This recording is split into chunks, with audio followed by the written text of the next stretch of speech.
We've got some concerned Rovers fans with us this week on Where Uncle Jack Walks. If you're a concerned Rovers fan as well, you're in good company. Nathan says, I hate to say it, it's good to get something from that Stoke game, but yet again, we've not won at home. 1 point out of a possible 6.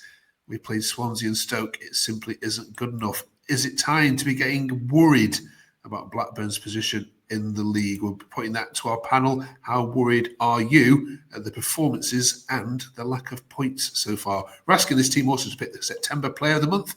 We're having a chat about refereeing standards, and there's a bit of light relief. We're continuing with our A to Z of Blackburn Rovers. Last week we did A. This week we're asking what B is for. We asked AI, and they pointed to this fella. I'm sure most of you can do better than good old David there. We've got Harry, Mark, and Jason and Tom back with us as well. Louis is around somewhere as well, hopefully joining us in a minute. But Harry, straight question: are you getting worried? No. To be honest, I'm not that worried really. I saw they're saying that we'd only played Swansea and Stoke, but Stoke were third in the league going into that game, and Swansea are no mugs either. If they'd won at the weekend, they'd have gone into the playoffs. I mean, the points at home are concerning, but at this stage of the season, you've got to look at performances rather than the position on the table. I think in the Championship, you can't really look at the table until around Christmas time anyway.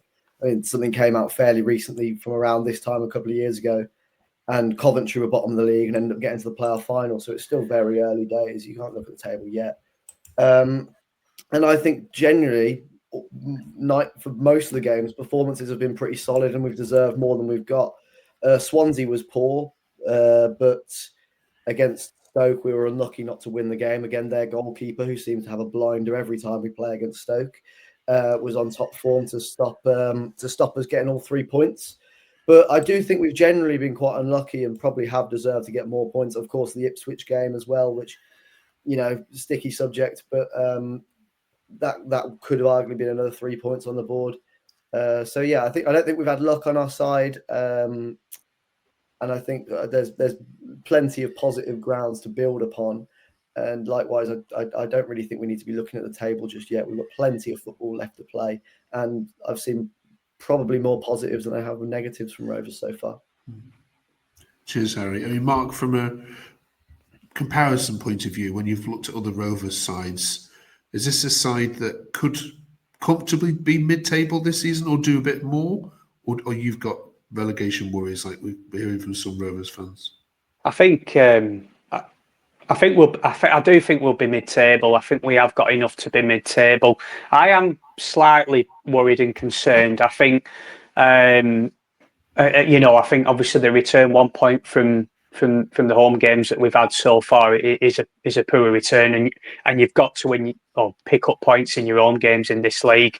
And the fixtures don't get any easier. And if we're looking at the home games, especially, I think our next two are Sheffield United and Southampton. All right, yeah, Sheffield United are struggling at the bottom of the table right now, but I don't expect that to be the case forever, and their form will turn soon. So I do think we have enough. And again, I think it goes back to the recruitment in the summer. It was high risk strategy what Rovers did, like all that experience, going the players that we've brought in. They need time to adapt to the league, and mistakes will happen. And that inconsistency that we talked about last week is going to be there, but we said we're into October now, and the longer that you stay in that bottom 5 or 6, and you get to another 2 months and we're still hovering around that, it does become a concern. But I think we'll be okay. I do think we've got enough. Okay, cheers for that, Mark. Tom Ben says it wasn't pretty at times, and without Cantwell, we wouldn't have been anywhere near that draw. But it's a valuable point against a good team. We still have so much improving to do, and the lack of wins is becoming worrisome, but at least it wasn't another loss. Where do you stand on this? We're starting to see, I think, a lot more concern coming in Rovers' social media. I'm not pointing at the manager, of course, just that this home form is becoming a worry. Yeah, I think what Harry and Mark have kind of hit the nail on the head here, really, because it is very much a new look team. There's been 13 or 14 new players through the door. We've lost some key figures. we haven't been playing poorly, as we've been saying in previous weeks. I think the results will come. Sometimes Blackburn fans can be very pessimistic and only focus on the negatives, but you cannot fault the players' efforts. I mean, Cantwell's like a new player this year. He seems to have really relished the role of being captain, and you can see the fight in him to want to win. It wasn't always there last season, which is why he got dropped for a few games. We've given Hedges a lot of criticism this year, the past year as well, and he's been playing really well. They want to win. They want to play for each other. There's going to be 3 worse teams than Rovers this year. I'm convinced of that. There's the makings here of a very good side. I think the only thing that does really worry me a little bit is the scoring the goals, because we can do all the stuff in midfield and we seem to, we can defend okay, but when it comes to putting the ball in the back of the net, that's where I am a bit worried, because we rely on Cantwell, who's matched his tally of 3 goals from last season, and no one else is really scoring a goal. For whatever reason, Gay's fell out of favour with Ishmael. Ohashi's not really scoring any goals. And Good Johnson, the jury is still out with him as to whether or not he can deliver in the Championship. He's very young, but it's having that proven goal scorer. And over recent seasons, we've had a Smodic, a Brereton Diaz, Danny Graham, Adam Armstrong, a Dak, someone who can score us 20 goals. This is the first year in about 5 or 6 seasons I really am concerned that we're not going to score enough goals, and that's the biggest concern for me right now. Cheers, Tom. Jason, is that why we're seeing people saying things like this? Last 20 we were good after the substitutions, it's a draw at least, but we are going down. There's no doubt about it. The players aren't up to it. I don't see us getting too many points this season. Is that related to what Tom was just saying there? Other fans are worried where the goals are coming from? I think the goals are the issue, and I'm going to actually go against Tom. I don't go against Tom on a lot of things here. The only thing I'm going to go against slightly is that we had a proven goal scorer. We always have that player who comes out of absolutely nowhere to score you 20 goals. We've had that. But I agree with Tom that you don't see anyone coming. I know Campbell's had a good start. He's creating more than he's looking like scoring, but we don't look like we've got that player who's going to go and knock 20 goals in for us this year. I think I said we would struggle before the season, but I've actually seen a lot more positives than I thought I would see. I think there is the makings of a side there. I think it's such fine margins. We had some good chances. Even the first half against Stoke, where Stoke were the better side, we had the better chances. When we did go forward, we had 2 chances. One where Good Johnson just couldn't turn. It's just the goals that are worrying, and I think that's what's worrying everybody is the fact that Swansea, there was a penalty decision, and we're relying on stuff like that to think, if we'd have got the penalty, we'd have equalised.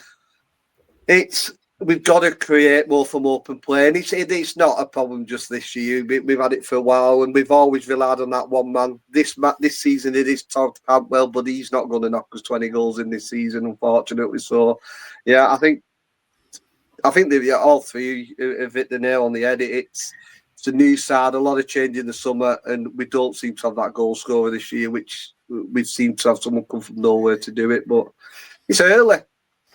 And let's be honest, it's early. You got to remember, we came 7th last season with a top goal scorer with 10 goals. So it's not like the league's not full of prolific goal scorers, and I think if we can get players chipping in with the sort of between 5 and 10 range, I think that will put us in decent stead.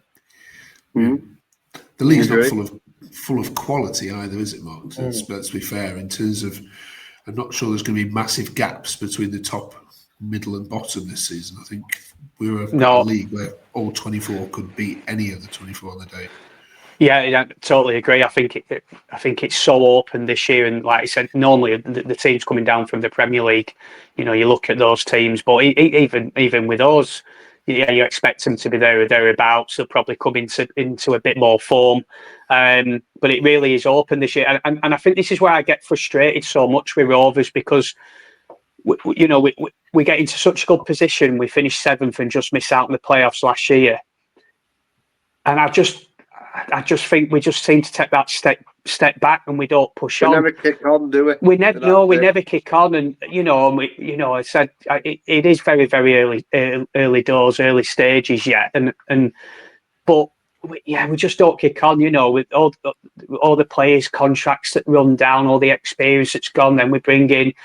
So that's the frustrating part, because I think this league, if you don't like get into that playoff, so you don't do it, you could be spending another 5-6 years trying to do it. So, but yeah, it is very open, and the quality, again, it's not been great. And again, you look at the last 2 home games.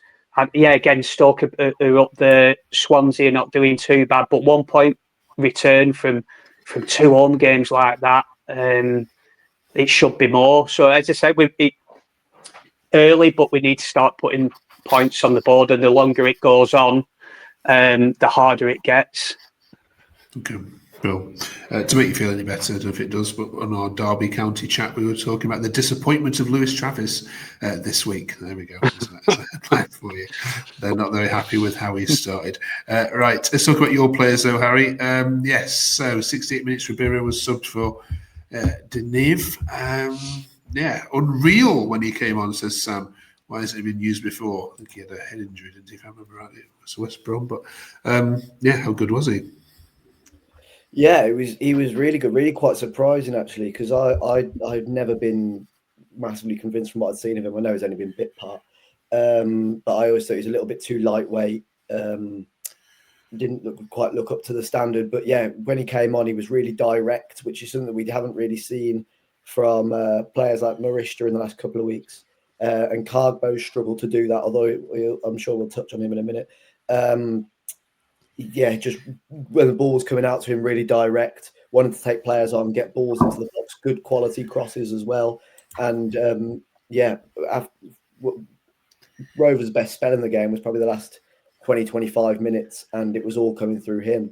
But it was really nice to see subs come on and make the difference, because we've questioned Ismail's substitutions at times. I remember going back to the Birmingham game, and the substitutions cost us in that game inevitably.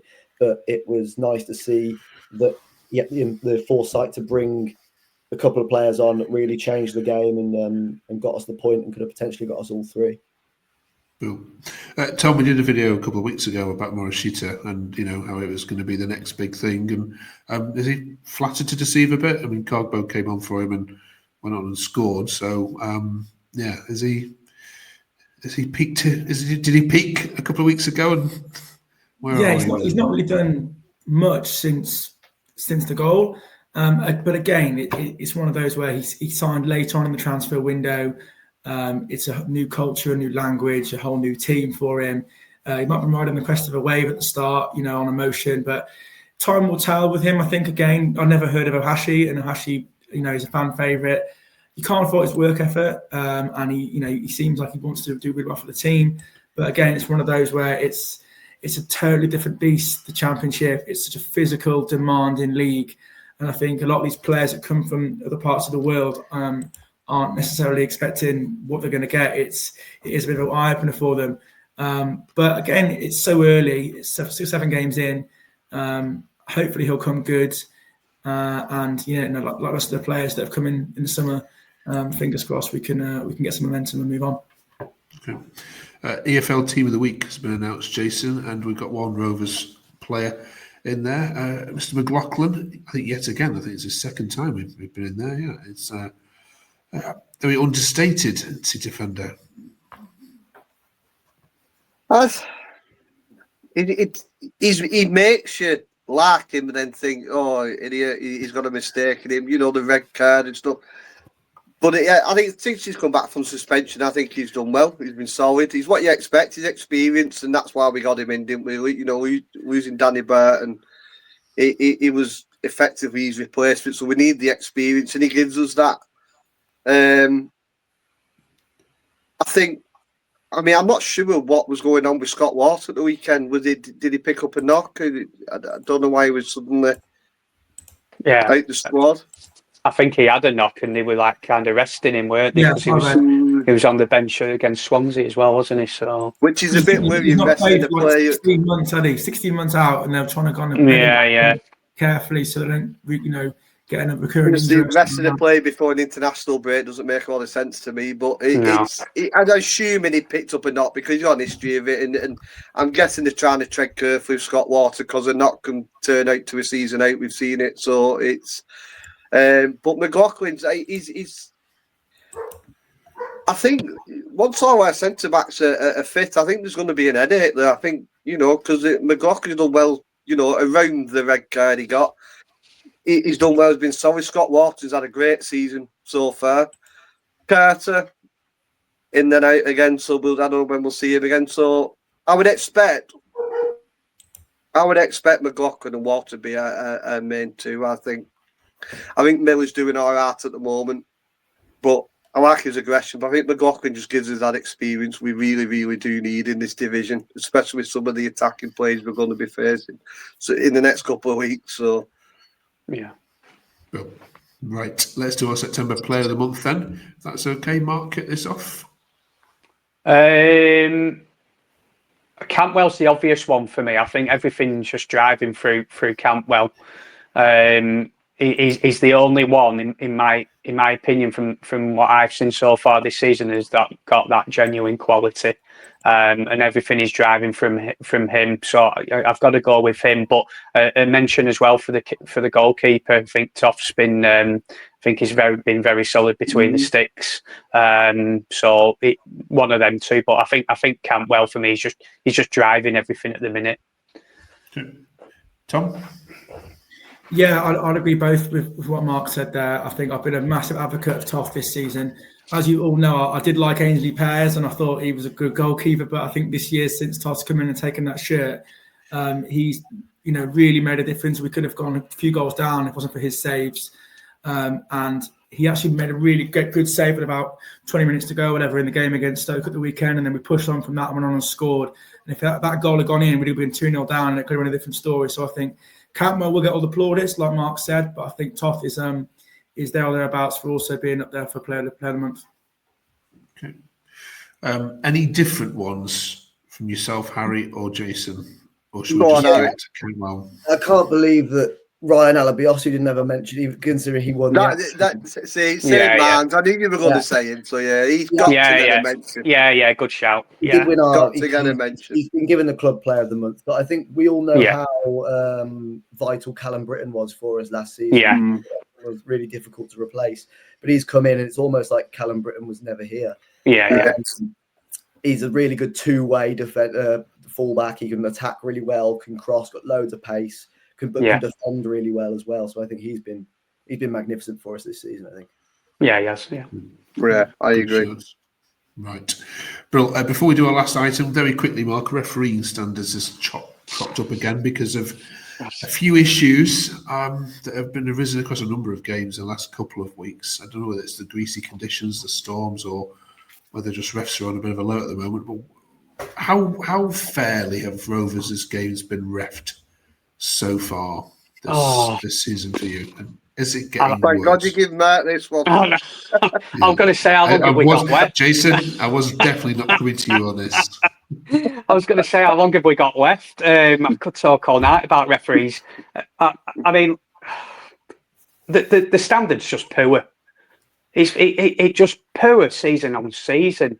And not just Rovers, and not just like for Rovers games, but across the board. But I don't know. The standard's just getting worse and worse season on season. I don't think there's any referee now I see where I think, sometimes you don't even have a lot to do. But when the Swansea game last Tuesday, the referee didn't really have a lot to do, and then when he had to make a big call with a penalty shout, he doesn't give it. But your linesmen, and they're just as much to blame. Obviously, when you look at the role of the linesmen, they don't get involved in the game. They don't help the referee. The standard it's just so poor across the board. And as I said, I think we talked about it last season quite a lot. It's certainly not. They're not to blame for Rovers not picking up more points, but it's just a poor standard. Do you know what? What really gets me as well is that we moan for VAR in the Premier League, but it's so subjective in the Championship. And one referee could say one thing for like a dangerous tackle or pushing or holding or whatever it is.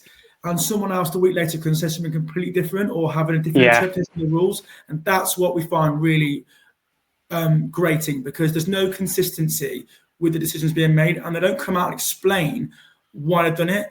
Cantwell, in my opinion, was a stonewall penalty, and I've no idea why on earth that wasn't given. But if we didn't come out and say anything about why he hadn't given it, and this is why we get annoyed, because one week that we given by one referee, and the following week it's not, and it's so frustrating because these games, these points can be so costly. As Mark said, and Jason, it's such fine margins in this division. It can literally be the difference between going up or going down. There's also no accountability. Sorry, just quickly. There's no accountability for these. Like they, if a player has a bad performance, then they have to face the media. They have to say that they need to get better. But the referees can make these decisions to sort of hide away and never have to explain themselves. I think it's ridiculous. Okay. Has anyone seen a good one yet? Or do we have a good one? I'm not seeing one. No. I don't think he was too bad against Stoke, was he? No. I think he made a cool, but I think it's that bad. We see an average ref and think, oh, he's all right, just because he didn't make a big mistake. I think that's the thing. With it. They have referees in the Premier League who get punished for their poor decisions and then come to us. How is that? Send up Championship. That's your point. But I think that's the thing, isn't it? Like the Stoke one. I mean, sometimes they don't have much to do they? You know, so they're not. I mean, it's when it comes to making them big calls and they just get it wrong. And then, like the penalty, like I said, and then Cantwell and Ismail both end up getting booked for it. Yeah. And you wonder why people get bans and suspensions. It's just crazy. Right. Well, you're the only team that's been able to suggest that one might be okay. So, yeah, we've got Ruben Ricardo. We've got one decent reaction. Ruben Ricardo will be tracking his progress, right? Last week, we started an A to Z of Rovers. Here's how it works. We're basically looking for anything to do with this famous old club that begins with each letter of the alphabet. In turn, one entry per letter, and we'll decide on the best one. Did we settle on our A last week, Mark? Tom, I'm not sure we. Yeah, not sure we did. Our dealers. I think we kind of settled. I think we kind of settled for that, didn't we? Right. Yeah. Okay. So let's go for B then. Yes. So David Bentley. I'm sure some of you will be able to do a lot better than what AI suggested. Jason, kick this off for us, please. Surnames only, by the way. Right, I'm going to go Musa Baraji because we've signed an injured player who will not see for half the season, and that just defines their transfer policy. But no, on a serious note, I think it's tough when it comes to B. I was really struggling, and Bentley was obviously the first one. I really struggled with another. I really did. Okay. I nearly said Burnley. I was struggling that much. Well, they said Blackburn away for obviously winning the league. So as for one of those suggestions, God. Harry, I really struggled. I wrestled with saying Brereton for a long time, and I couldn't. I don't know, Henningberg. Yeah. Good shout. I've never seen him kick a football in my life, and he managed us for about 4 days. But I have, and I didn't think of it. Yeah. He's all I've got. Okay. Gosh, should have thought you'd struggle with B. Mark, we're going to put the word Blackburn in at this point, aren't we? No, I had a few, I think, for B when I was thinking about it, and I'm gonna go back a few years again, showing my age like I did last week. But David Batty. The title-winning side, David Batty. What a player he was! What a centre midfielder he was! He was fantastic in that title-winning side in '95. So, yeah, Batty for me. Okay. I think he went into the Leeds one, if I'm not mistaken, as well. And then finally, Tom. Well, do you know what? I'm going to go right back because this name came to mind straight away because of my dad, Noel Brotherston. Oh, yeah. I'll tell you for why. Like my dad, he's 66, 67 nearly, and he still wears a Rovers shirt with Brotherston on the back. And when I was younger, I never really heard much about him. And he used to say to me, "You've got to watch this player." And I actually called him before I was going to do this and said to him, "Dad, you got any words about Brotherston?" And he said, "Right." He said he's unpredictable, and he was a crowd pleaser that got the fans off their seats. And he said his words to describe him was he was mercurial because you never knew what he was going to do next. He would be a winger. The fans loved him. He said he was kind of like a modern day Jack Grealish without the looks, because he had a ridiculous haircut and he was no oil painting. But he said he played with the energy of the crowd. One day he'd be brilliant, the next he'd be, rubbish. But my dad said he's his all-time favourite player with 340 appearances for Rovers. 317 appearances for Rovers, 40 goals across nearly 10 years, played for Northern Ireland. And my dad said he was a brilliant player to watch in the 70s and 80s. So for me, it would be Brotherton. And considering he died at age 38 and we're still talking about him now, I think it's an estimate to how good of a player he was. Great shout. Great shout. Right. Well, how do we settle this then? I think in the comments, please. Pick one of those out if you can. Cheers, you four. Some good shouts there at the end. We got there. See you next week, or see in 2 weeks' time, of course, as we look ahead to our next game. Cheers, you four. Hope you have a decent international break watching boring football, and we'll see you back chatting Rovers in 2 weeks' time. Thank you very much for watching. Don't forget, we hit that subscribe button. We are 2 subscribers away from 100 subscribers. Can you help us push that button? It'd be absolutely amazing. Thank you very much. See you in 2 weeks' time.